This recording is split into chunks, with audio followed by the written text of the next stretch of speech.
మీరు కేసు పెట్టింది ఆయనకి తెలిసేలా చేయాలన్నా లేకపోతే ఏదైతే స్పీడ్ ఉందో ఆ స్పీడ్ ఆపాలి, హ్మ్. ఆగాలి. ఎందుకంటే దీనివల్ల వాళ్ళ మీద ప్రభావం పడుతుంది.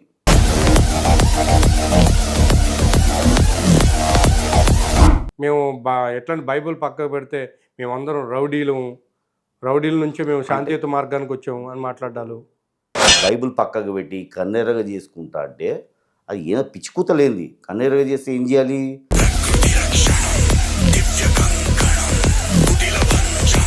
శాంతి గురించి ఎవరైనా ప్రార్థన చేశారా? వాళ్ళ ఫ్యామిలీ గురించి ఎవరైనా మాట్లాడారా? కేవలం ఆ శవాన్ని పిక్కదినకే వెళ్ళారు. పెద్ద థ్రెట్స్ ఉందని చెప్పి ఆయన ఎప్పుడు చెప్పారు? అప్పుడు ఎక్కడ పోయినారు వీళ్ళందరూ? రైట్. రోడ్డు మీద ఎందుకు రాలేదు? అప్పుడు జాతీయ జెండాలాగా ఉంటారు వాళ్ళు, కానీ విడగొట్టేది ఇలాంటి వాళ్ళు.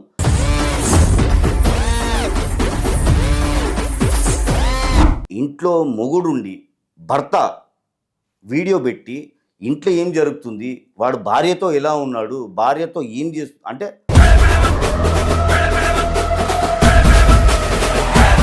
అంటే మీరు మీ అంతటా మీరు చేయలేదు, ఇది ఎవరో మీ వెనకాల నుండి చేయించారు. ఖచ్చితంగా చేయించారు. ఓకే. అంటే మీ సొంతంగా అయితే రాలా? లేదు. అంటే అజయ్ బాబు మీద ఒక పగ ఆ పర్సన్ పెట్టుకున్నారా లేకపోతే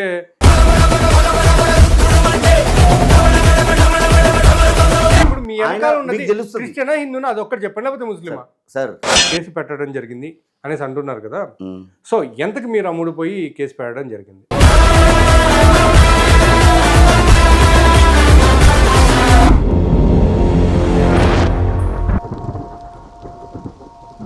హాయ్, హలో, నమస్తే. నేను మీ యాంకర్ నాగేంద్రని. ఈరోజు మనం ఒక స్పెషల్ పర్సన్ని కలవడం జరిగింది మన ఐరా మీడియాలో. వెల్కమ్ టు ఐరా మీడియా అండి. జోసెఫ్. నమస్తే అండి.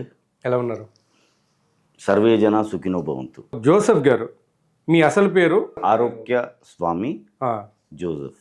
ఆరోగ్య స్వామి జోసెఫ్. అంటే మీరు హిందూ నుంచి క్రిస్టియన్గా కన్వర్ట్ అయిన వాళ్ళ లేకపోతే? మా పుట్టుకనే రోమన్ క్యాథలిక్. ఓకే. క్రిస్టియన్స్. మా పుట్టుకనే మా తాతల ముత్తాతల కాడి నుంచి మేము క్రిస్టియన్స్లము అప్పటి నుంచి. మరి అంతకుముందు ఉండొచ్చు, ఎందుకంటే ఇక్కడ భారతదేశంలో ఉన్న పుట్టిన ప్రతి వ్యక్తి ఖచ్చితంగా సనాతనుడే. సనాతన భూమి ఇది. ఈ భూమే సనాతన భూమి. ఎందుకంటే చిన్న ఉదాహరణ చెప్తానండి. మనకు అఖండ భారతం ఉండే. అఖండ భారతం అంటే 10 దేశాలు ఉండే. 10 దేశాల నుంచి ఇప్పుడు మిగిలిపోయిన భారతదేశం ఇది. మిగిలిపోయింది. ఎందుకంటే ఎవడు పడితే వాడు దళిద్రుడు వచ్చి విడగొట్టేశారు. నాకు ఈ దేశం కావాలి, నాకు ఈ సంస్కృతి వద్దని చెప్పి ప్రతి వాడు విడగొట్టడం, దీన్ని ముక్కలు చేయడం. అంటే ఇప్పుడు మీరు నమ్ముతారా బ్రిటిష్ వాళ్ళ వల్లే ఈరోజు మన దేశంలో క్రిస్టియానిటీ పెరిగిందని? వాళ్ళు ఇచ్చిపోయారు మనకు, వాళ్ళ వల్లే వచ్చింది. అంటే లేకపోతే మన దేశంలో అసలు క్రిస్టియానిటీ అనేది ఉండదు అనేసి మీరు మాట్లాడతారా? అలా కాదు. ఇప్పుడు అది ఒకవేళ బ్రిటిష్ వాళ్ళు రాకుండా ఉండుంటే అది ఆ హిస్టరీ ఎలా అంటే సార్, ఇప్పుడు వాస్తవంగా చెప్పాలంటే కొన్ని హిస్టరీలు ఉంటుంది, అది ఖచ్చితంగా కరెక్ట్ లేదనేది మనం చెప్పలేము. ఇప్పుడు సపోజ్ అండి, ఇప్పుడు మీరు రోమన్ క్యాథలిక్ అన్నారు, మీరు రోమన్ క్యాథలిక్ క్రిస్టియన్ అనేసి చెప్పారు. సో రోమన్ క్యాథలిక్ అయినా లేకపోతే ఏదైనా బ్రిటిష్ వాళ్ళు వచ్చిన తర్వాతే కదా ఇక్కడికి రావడం జరిగింది. అవును. సో ఒకవేళ వాళ్ళే కనుక రాకుండా ఉండుంటే ఈరోజు ఈ భారతదేశంలో ఉండేది ఓన్లీ సనాతనం తప్ప అదర్ రిలీజియస్ ఉండదు అని మీరు గట్టిగా చెప్పగలరా? చెప్పలేము, నాకు తెలియదు. ఎందుకంటే మళ్ళీ బ్రిటిషర్స్ రాకుండా వేరే పరంగా వేరే వాళ్ళు వచ్చేవాళ్ళు ఉండొచ్చు, కానీ వాళ్ళ వల్లనే వచ్చిందని చెప్పి ఒకవేళ ఉంటే అది ఖచ్చితంగా ఉండొచ్చు. సరే, మీరు బైబిల్ ఎన్నిసార్లు చదివారు? బైబిల్ చదవను ఇప్పటివరకు. ఎప్పుడు చూస్తాను, చిన్నప్పటి నుంచి చదివే ఉంటాను. ఖచ్చితంగా చదివే ఉంటారు చిన్నప్పుడు. ఎందుకంటే చర్చికి వెళ్ళి అప్పట్లో కంపల్సరీ ఉండే చిన్నప్పుడు. కానీ అప్పుడు ప్రార్థన చేస్తాము, ఇప్పుడు కూడా ప్రార్థన చేస్తాము. ఓకే. ప్రార్థన అనేది చేస్తాం ఖచ్చితంగా. చర్చికి వెళ్తాము.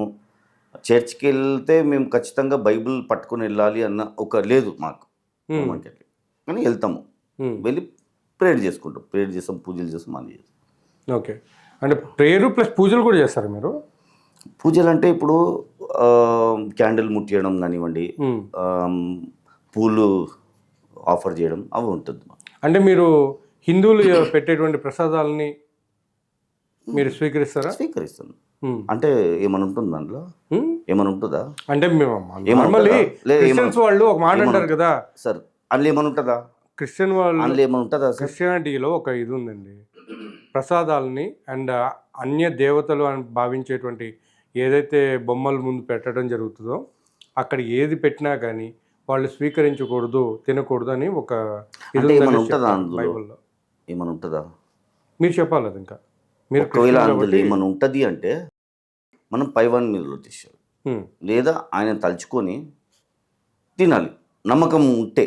జోసెఫ్ గారు, సార్ నాకు ఒక మాట చెప్పండి. అజయ్ బాబు గారు మాట్లాడిన విధానాలు మీకు చాలా ఆ, మనోభావాలు దెబ్బ. మనోభావం దెబ్బతిందని మాట్లాడుతున్నారు. మీ మనోభావాలు దెబ్బతిన్నాయని కేసు పెట్టారా, లేకపోతే ఈ అన్య మతస్థులు వాళ్ళ మనోభావాలు దెబ్బతింటున్నాయని కేసు పెట్టడం జరిగిందా?